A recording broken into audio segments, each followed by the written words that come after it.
नमस्कार दोस्तों, आज हम लोग देखते हैं धातु और धातु का जो है ऑब्जेक्टिव क्वेश्चन किस तरह से आपसे पूछ सकता है। फिर सब्जेक्टिव भी आपको हम बारी बारी से करवा देंगे।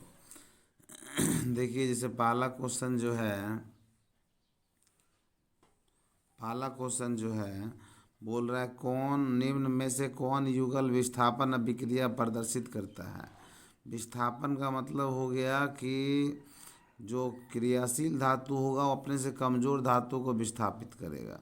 पहला ऑप्शन NaCl कॉपर को करेगा, दूसरा MgCl2 एल्यूमिनियम को करेगा, FeSO4 विलयन सिल्वर धातु करेगा उसको विस्थापित। तो यहाँ देखिए, सोडियम क्रियाशील है, कॉपर से कभी विस्थापित नहीं कर पाएगा। मैग्नीशियम भी क्रियाशील है, एल्यूमिनियम से ये भी नहीं कर पाएगा। लोहा जो है वो भी सिल्वर मतलब चांदी से क्रियाशील है, वो भी नहीं कर पाएगा। तो कॉपर जो है वो चांदी से क्रियाशील है, इसलिए मेरा चौथा ऑप्शन बिल्कुल सही होगा। याद रखिएगा, ये चौथा ऑप्शन बिल्कुल सही में है। इस तरह से आपको क्वेश्चन मिलेगा। फिर आगे हम लोग देखते हैं, आपको सेट से ही कराया जा रहा है ताकि कम समय में ज़्यादा काम हम लोग कर पाए। क्वेश्चन आप लोग देख पा रहे होंगे, 2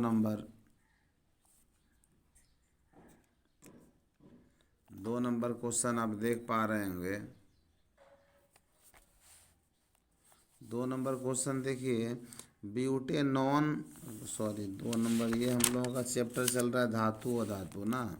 तो ये हम लोगों का दूसरा क्वेश्चन है।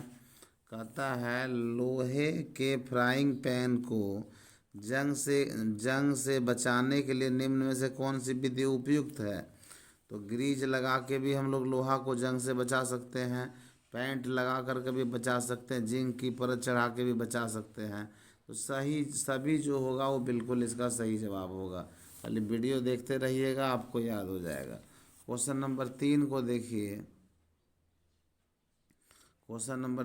देखिए। कहता है खाद्य पदार्थों के डिब्बे पर जिंक के बजाय टीन का लेप होता तो क्योंकि।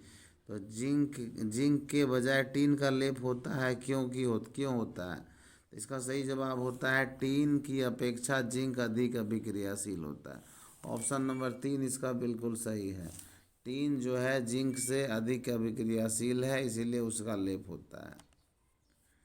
आपका बॉडीगार्ड आपसे मजबूत होगा तभी आप सुरक्षित हैं, ये याद रखिए। क्वेश्चन नंबर 4 को देखिए। कोई धातु ऑक्सीजन के साथ अभिक्रिया कर उच्च गलनांक वाला यौगिक निर्मित करता है। यह यौगिक जल में विलय है, यह तत्व क्या होगा। तो याद रखिए, कोई भी धातु ऑक्सीजन के साथ अभिक्रिया करके उच्च गलनांक वाला यौगिक बनाता है। और वो पानी में घुलता है तो कोयला नहीं गलता है, सिलिकॉन नहीं गलता है, लोहा भी नहीं गलता है, तो कैल्शियम गल जाता है। ऑप्शन यहाँ कैल्शियम पकड़ा रहा है। समझ में आ रहा होगा आप लोगों को। क्वेश्चन नंबर 5 देखते हैं। सीने बार किसका अयस्क है। सीने बार पारा का अयस्क होता है। पारा के साथ किसी भी धातु को मिला दें वो सीने बार कहलाता है। पकड़ में आ रहा है। क्वेश्चन नंबर 6 को देखिए। तांबा और जस्ता के मिश्र धातु को क्या कहते हैं। तांबा और जस्ता मिलता है तो पीतल बनता है, याद रखिएगा। तांबा और जस्ता मिलेगा तो पीतल बनेगा, तांबा और टीन मिलेगा तो कांसा बनेगा, और शीशा और टीन मिलेगा तो सोल्डर बनेगा, और कार्बन और लोहा मिलेगा तो स्टील बनेगा। याद रखिएगा, सबका अपना अपना खेला है। जो एक्वा रेजिया एक घोल होता है, सुने होंगे कि सोनार सब सोना को गला देता है। तो एक्वा रेजिया एक घोल होता है उनके पास, जैसे सोना लेके जाइएगा उसमें वो डाल देता है और उससे सोना का वजन कम हो जाता है। उसमें हाइड्रोक्लोरिक अम्ल और नाइट्रिक अम्ल का अनुपात जो होता है 3:1 होता है। 3 भाग हाइड्रोक्लोरिक अम्ल होता है और 1 भाग नाइट्रिक अम्ल होता है। ये सोना को और प्लेटिनम को गलाने में सक्षम है। इसलिए याद रखिएगा, सोनार सब इसी घोल का इस्तेमाल करके बड़ा बड़ा आदमी बन जाता है। छोटा मोटा सोना का दुकान खोलता है और इस घोल का इस्तेमाल करता है। कौन उभयधर्मी ऑक्साइड है। उभयधर्मी ऑक्साइड का मतलब है कि जो कभी क्षारीय गुण दर्शाएगा, कभी लव जो है कभी अम्लीय गुण दर्शाएगा। तो ये एल्यूमिनियम और जिंक ऑक्साइड करता है, याद रखिए। क्वेश्चन नंबर 8 एल्यूमिनियम ऑक्साइड बिल्कुल इसका सही जवाब है। क्वेश्चन नंबर 9 को देखिए। सीसा एवं टीन के मिश्र धातु को क्या कहते हैं। सीसा और टीन के मिश्र धातु को अभी बोले हम आपको कि सोल्डर कहा जाता है। पीतल आपका तांबा और जस्ता से मिलके बनता है। कांसा आपका कांसा जो है तांबा और टीन से मिलके बनता है। या उस स्टेनलेस स्टील बोले, स्टेनलेस स्टील होता है जो इसमें लोहा लोहा के साथ क्रोमियम मिलाया जाता है, निकेल मिलाया जाता है, जो बड़ा मजबूत है। आजकल लोग घरों में लगाया कर रहा है। क्वेश्चन नंबर 10 दिखता होगा आपको। क्वेश्चन नंबर 10 को देखिए। 10 नंबर, निम्न में से किसे चाकू से काटा जा सकता है? तो लिथियम, कैल्शियम, तांबा और लोहा है। तो लिथियम को हम लोग चाकू से काट सकते हैं, सोडियम को भी काट सकते हैं, पोटेशियम को भी काट सकते हैं। ऐसा ऑप्शन आपको मिलेगा, बाकी ये सब चाकू से नहीं कटेगा। कौन सी धातु को कहता है, कौन सी मुलायम धातु को चाकू से काटा जा सकता है? अभी हम आपको बोले लिथियम, सोडियम और पोटेशियम तीनों को हम चाकू से काट सकते हैं। क्वेश्चन नंबर है 12, कौन सा धातु कमरे के ताप पर द्रव्य में पाया जाता है? तो ये है धातु बोलेगा तो पारा और अधातु बोलेगा तो ब्रोमीन, ये द्रव्य अवस्था में होता है। क्वेश्चन नंबर 13, निम्न में कौन सा अधातु जो द्रव्य अवस्था में रहती है? याद रखिएगा ब्रोमीन जो है अधातु में द्रव्य अवस्था में रहता है। क्वेश्चन नंबर 14 को देखिए। 14 नंबर क्वेश्चन का था, सबसे कठोर तत्व क्या है? दुनिया का सबसे कठोर तत्व हीरा है, जो कार्बन का एक अपरूप है। एक और धातु जिसमें चमक होती है तो आयोडीन में चमक होता है। आयोडीन का इस्तेमाल नमक में होता है, याद रखिएगा, ध्यान दीजिएगा इसको। क्वेश्चन नंबर 16 को देखिए। क्वेश्चन नंबर 16 आपको पढ़ने में आ रहा होगा, देखते होंगे। यह कहता है, वह कौन सा अधातु जो विद्युत का सुचालक होता है? तो ग्रेफाइट एक लौता अधातु है जो कार्बन का एक अपरूप है, जो विद्युत का सुचालक होता है। प्लास्टिक, लकड़ी, हीरा, ये सब कुचालक होता है। कौन ठंडे जल के साथ ही सभी क्रिया करता है? तो सोडियम पानी में भी आग लगा देता है, याद रखिएगा।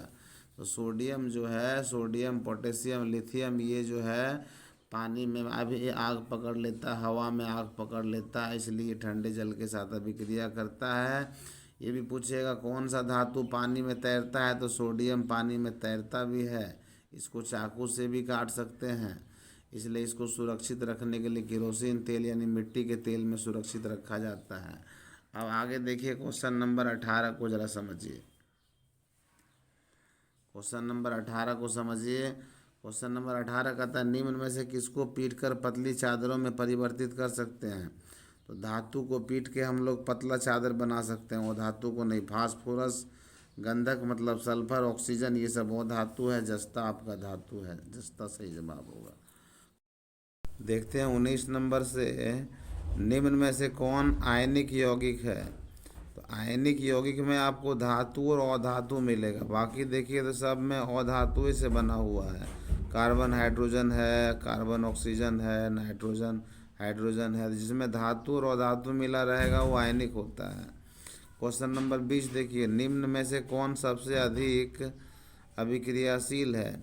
तो कॉपर, पारा, चांदी और सोना है।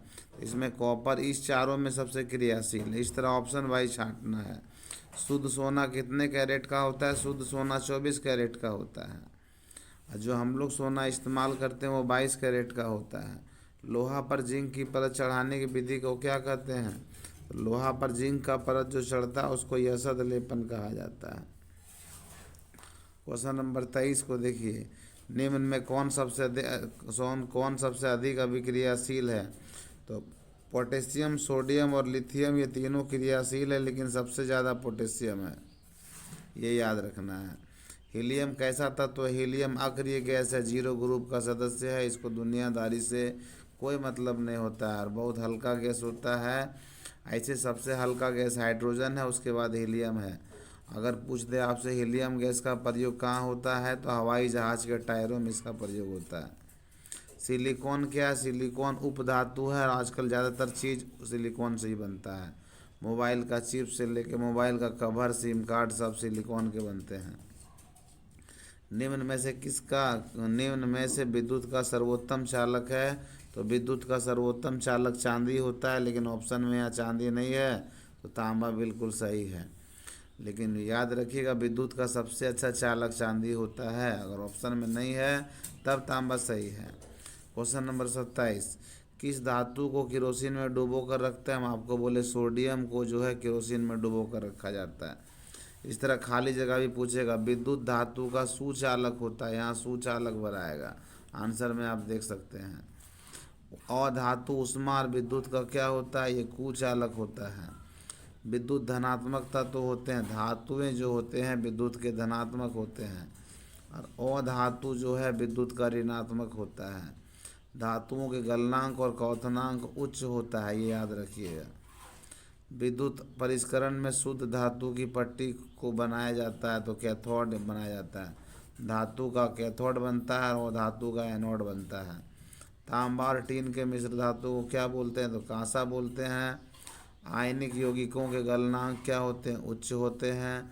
तांबा और जस्ता के मिश्र धातु को हम लोग पीतल बोलते हैं। दो या दो से अधिक धातुओं के समांगी मिश्रण को मिश्र धातु कहते हैं। शुद्ध सोना 24 कैरेट का होता है, इतना याद रखना है। वीडियो अच्छा लग रहा है तो लाइक और सब्सक्राइब कीजिएगा। देखने के लिए धन्यवाद।